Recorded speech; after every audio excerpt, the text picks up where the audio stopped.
Trump पगला है इसका मतलब थोड़ा है कि पूरा नेटो पगला गया है। ट्रंप को आटा दाल का भाव पता चल जाएगा। अमेरिका में आप लगातार अलोकप्रिय होते जा रहे हैं, ईरान के लोगों की मदद कर दे जा रहे हैं, पहले अपने देश का ख्याल कीजिए ना।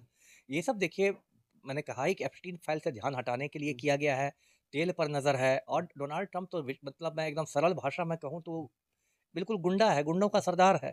और अभी देश मतलब दुनिया के लिए दुर्भाग्य की बात है कि अमेरिका अकेली महाशक्ति है, अकेला सुपर पावर है और वहाँ एक गुंडा व्हाइट हाउस में घुस गया है। तो कभी वो अभी जनवरी में देखिए उसने वेनेजुएला पर हमला कर दिया, निकोलस मादुरो को गिरफ्तार कर लिया, उसकी वाइफ के साथ अमेरिका के जेल में लाके रख दिया। बताइए, वो संप्रभु राष्ट्र का राष्ट्रपति था। अब ट्रंप कहता है कि ग्रीनलैंड हमारा है, जबकि ग्रीनलैंड डेनमार्क का हिस्सा है। कभी कनाडा पर दावा ठोक देता है कि कनाडा हमारा है। अभी यहाँ ईरान में रंगदारी कर रहा है। तो 2-3 वजह हुआ। एक तो देखिए सोवियत संघ का पतन हो गया है। पहले 2 महाशक्तियाँ रहती थी, एक महाशक्ति का पतन हो गया, अब अमेरिका छुट्टा साण हो गया है। दूसरा कि देखिए संयुक्त राष्ट्र एकदम अप्रासंगिक हो गया है। जो यूनाइटेड नेशंस जो इतनी बड़ी अंतर्राष्ट्रीय संस्था थी, जो पहले मतलब आप उस समय को भी याद कीजिए जब बुश ने हमला किया था इराक पर, सद्दाम हुसैन पर। उस समय तक भी संयुक्त राष्ट्र प्रासंगिक था। उस समय भी सुरक्षा परिषद की बैठकें होती थी, प्रस्ताव पारित किया जाता था, इराक को चेतावनी दी जाती थी और एक अंतर्राष्ट्रीय सेना संयुक्त राष्ट्र के इसमें छत्र छाया में वो हमला होता था। अब तो डोनाल्ड ट्रंप छुट्टा साण है। अभी अभी ये जो जंग चल रही है, ईरान पर जो हमले हो रहे हैं, संयुक्त राष्ट्र का नाम भी सुनाई देता है। एक बयान भी आया है सुरक्षा नहीं, परिषद। नाटो में जो बाकी जो देश हैं, जो यूके हो गया, फ्रांस है, इन लोगों ने बैक कर लिया है, बोला हम नहीं लड़ेंगे इसमें। स्पेन ने भी कर दिया। स्पेन ने कहा कि हम अपने अड्डों को नहीं इस्तेमाल कर दें। अरे ट्रंप पगला है इसका मतलब थोड़ा है कि पूरा नेटो पगला गया है।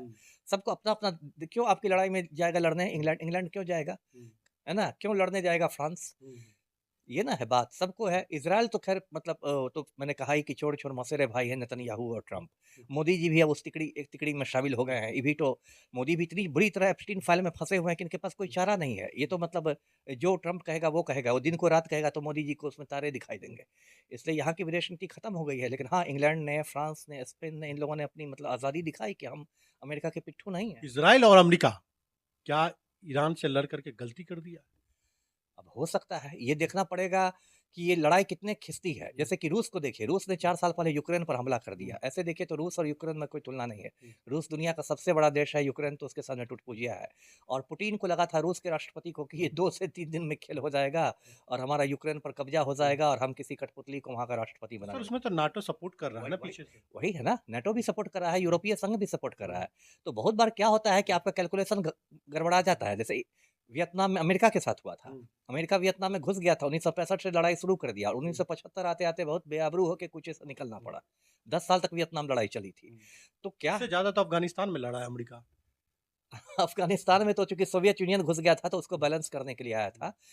तो वही लड़ाई है कि कब मतलब वो कितना खिंच जाए, कितनी लड़ाई खिंच जाए। मैंने कहा ना कि अभी स्ट्रेट ऑफ हॉर्मुज़ 1-2 रोज़ बंद रहेगा, 4 रोज़ बंद रहेगा तो पता नहीं चलेगा। 1 महीना 2 महीना बंद करे तो अब ट्रंप को आटा दाल का भाव पता चल जाएगा।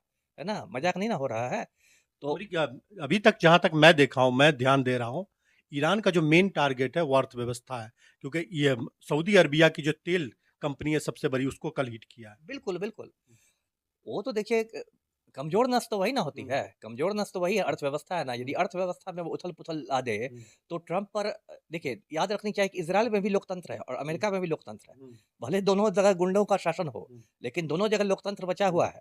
ट्रंप भी चुनाव जीत के आया है और वहाँ भी विपक्ष है, डेमोक्रेटिक पार्टी है, सब है, इज़राइल में विपक्ष है।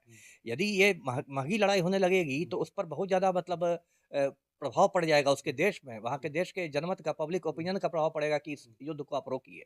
अभी अमेरिका में प्रदर्शन हो रहा है, लोग कहते हैं कि हम तेल के लिए खून नहीं बहाएँगे, तेल के लिए हम खून नहीं देंगे, है ना? खून ज़्यादा कीमती है तेल से।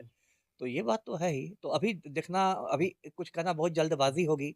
हम लोग को देखना चाहिए युद्ध किस तरह रुकता है, ये बढ़ता है आगे। जी। परसों जो ईरान का जो लीडर है, उन्होंने कहा था कि अब जंग खतरनाक होने वाली है, और कल रात जो उन्होंने किया है इसराइल के ऊपर, सच में बहुत खतरनाक था। कई लोग बेगुनाह मारे गए हैं, कई प्राइवेट बिल्डिंग जो होती है, जो सिविलियंस की बिल्डिंग होती है, उन पे गिरा है नहीं, बम। नहीं, यही दुखद बात है ना। देखिए युद्ध का भी एक आचार संहिता होता है, कोड ऑफ कंडक्ट। युद्ध में भी ये है, उस पर बहुत सारे अंतर्राष्ट्रीय समझौता हैं, जेनेवा समझौता सब है। युद्ध में भी आप रिहायशी इलाकों पर बम नहीं गिरा सकते। है ना? ऐसा नहीं कि युद्ध हो गया तो स्कूल पर गिरा दो बम, अस्पताल पर गिरा दो बम। ऐसा नहीं है, रिहायशी इलाकों पर, आवासीय इलाकों पर युद्ध, आप सैनिक प्रतिष्ठानों पर हमले कर सकते हैं।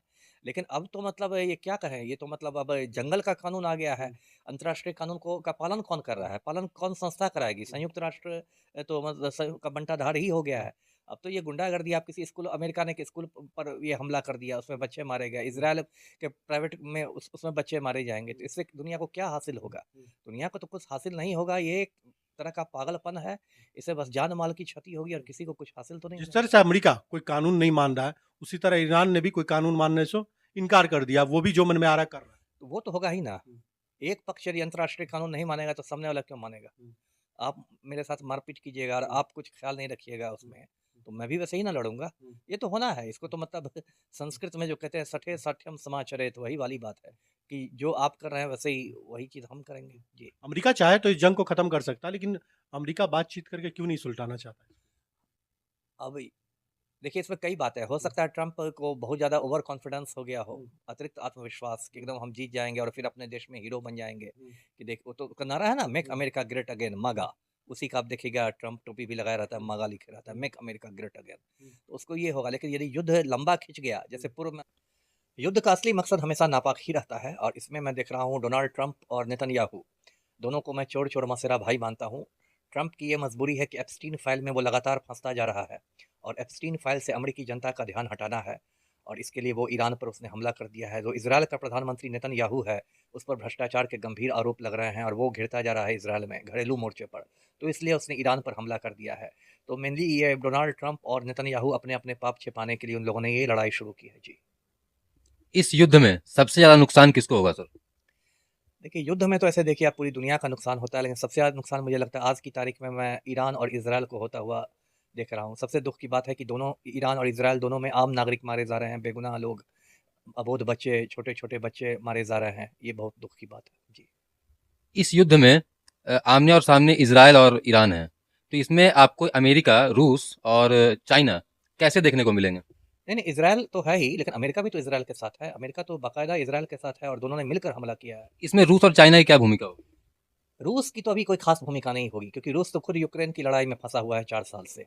पुतिन ने 4 साल पहले 2022 में ही यूक्रेन पर हमला कर दिया था और उसको लग रहा था कि 2-4 रोज़ में ही पूरा काम हो जाएगा तमाम यूक्रेन का, लेकिन नाटो और यूरोपीय संघ दोनों यूक्रेन के साथ हो गया, तो उसमें रूस का बहुत नुकसान 4 सालों में हो गया। इसलिए रूस तो ज़्यादा से ज़्यादा बयानबाज़ी कर सकता है। चीन भी ज़्यादा से ज़्यादा बयानबाज़ी करेगा, ईरान के पक्ष में करेगा, लेकिन ये सोचना कि चीन खुल के आ जाएगा ईरान के लिए सैन्य मदद के लिए, वैसी संभावना मैं नहीं दिखता। रूस और चीन दोनों ईरान की तरफ को नैतिक समर्थन देंगे, उससे बढ़कर कुछ नहीं करेंगे। जी। इस युद्ध का असली मकसद क्या है सर? असली मकसद मैंने वही बताया कि ट्रंप को एप्स्टीन फाइल से ध्यान हटाना है, नेतन्याहू को भ्रष्टाचार के आरोपों से पब्लिक का ध्यान हटाना है और एक मकसद जो हमेशा रहता है युद्ध का, बहुत दिनों से रहता है कि एक तेल तो है ना? जैसे कि वेनेज़ुएला पर भी अमेरिका ने हमला किया जनवरी महीने में और क्योंकि अमेरिका की बुरी नज़र वेनेज़ुएला के तेल पर है, या जॉर्ज बुश के समय इराक पर हमला किया गया था तो उसमें भी बुरी नज़र तेल पर थी। तो एक तेल तो एक फैक्टर रहता ही है और ऐसे ईरान बहुत सालों से परमाणु कार्यक्रम भी चला रहा था, एटम बम बनाने की भी तैयारियाँ कर रहा था। तो इज़राइल और अमेरिका दोनों उसको रोकना चाहते थे। जी। आपको क्या लगता है सर, इसमें युद्ध विराम की घोषणा सबसे पहले कौन करेगा? अब ये तो लाख टके का सवाल है। मैं उम्मीद करता हूँ कि ये लड़ाई मतलब इतनी मतलब अलोकप्रिय हो जाए अमेरिका में भी और इज़राइल में भी, क्योंकि याद रखना चाहिए अमेरिका और इज़राइल दोनों में लोकतंत्र भी बचा हुआ है। तो इतना ये युद्ध अलोकप्रिय हो जाए कि वहाँ घरेलू दबाव पड़े ट्रंप पर भी और नेतन्याहू पर ही युद्ध विराम की घोषणा करने के लिए। जी। इधर सर पाकिस्तान और अफगानिस्तान का युद्ध चल रहा है, इसको आप कैसे देखते हैं? हो, पूरी दुनिया में ही आग लगी हुई है। ये भी एक मतलब आप इसको विडंबना सकते हैं कि एक समय जो अफ़गानिस्तान में जो तालिबान की हुकूमत है, वो तालिबान लोगों को पाकिस्तान ही ट्रेनिंग देता था। लेकिन अब फिर भस्मासुर वाली स्थिति है, अब तालिबान उसकी नहीं सुन रहा है। देखिए, कोई भी जंग हो, चाहे रूस या यूक्रेन की हो, पाकिस्तान अफ़गानिस्तान की हो या ईरान इज़राइल की हो, कोई भी जंग मानवता के लिए अच्छी चीज़ नहीं होती है। जंग का मतलब ही होता है तबाही, जान-माल की क्षति, हज़ारों लाखों लोग मारे जाते हैं, करोड़ों अरबों की संपत्ति नष्ट होती है। अभी देखिए 4-5 साल पहले हमारी दुनिया जो है कोरोना की महामारी से उभरी है। कोरोना की वैश्विक महामारी थी, उसमें 1 करोड़ से ज़्यादा लोग दुनिया में मर गए, पूरी दुनिया में उथल-पुथल हो गई। तो दुनिया को चाहिए था कि वो मिलकर फिर से पटरी पर लाए। तो ये तो एक पागलपन का दौर है, रूस यूक्रेन पर हमला कर रहा है, अमेरिका ईरान पर हमला कर रहा है, इज़राइल को तो लगता है खुजली है, इसके पहले वो फ़िलिस्तीन पर हमला करता था, गाज़ा पर बमबारी करता था, अब ईरान पर कर रहा है। तो ये बहुत दुर्भाग्य की बात है। जी। मिडल ईस्ट में जब युद्ध होता है तो इसका क्षति पूरे वर्ल्ड में देखने को मिलता है, क्या लगता है भारत को इससे क्या नुकसान होगा? भारत को तो खैर बहुत नुकसान होगा। अभी तो भारत के प्रधानमंत्री नरेंद्र मोदी हैं, बहुत ही कमज़ोर और नकारा प्रधानमंत्री मैं उनको मानता हूँ। और देखिए, भारत को तो मेन नुकसान होगा, एक तो तेल वाला एंगल है, क्योंकि ईरान ने तुरंत हॉर्मुज़ का स्ट्रेट बंद कर दिया है। हॉर्मुज़ का जो समुद्री रास्ता है, उससे दुनिया का लगभग 30-40% तेल की आपूर्ति होती है। उसको ईरान ने हॉर्मुज़ के समुद्री रास्ते को बंद कर दिया है। तो यदि वो रास्ता महीना 2 महीना बंद हो गया, तब तो हाहाकार की स्थिति पैदा हो जाएगी। और तेल की कीमत में उछाल आने का मतलब है सारी वस्तुओं की कीमत में उछाल आना, मतलब महँगाई एकदम आसमान छूने लगेगी।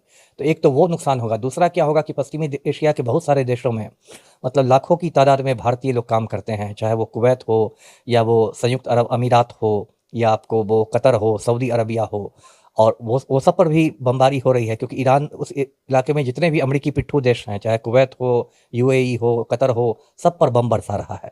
और वहाँ बहुत सारे भारतीय फंस गए हैं, हवाई अड्डे बंद हो गए, वो लोग आ नहीं सकते, आसमान से बम गिर रहे हैं, मोदी जी यहाँ बंशी बजा रहे हैं चैन से। तो इस वजह से और भारतीयों के प्रति सद्भाव भी बहुत खत्म हो गया है उन देशों में। जिस तरह से अभी मोदी गए थे इज़राइल, और जिस तरह से मोदी ने इज़राइल को मक्खन लगा दिया, इज़राइल को फादरलैंड बता दिया, उसके बाद बहुत सद्भाव भी खत्म हो गया भारतीयों के प्रति। तो आने वाले दिन जो होंगे वो पश्चिम एशिया में भारतीयों के लिए बहुत मुश्किलों भरे होंगे।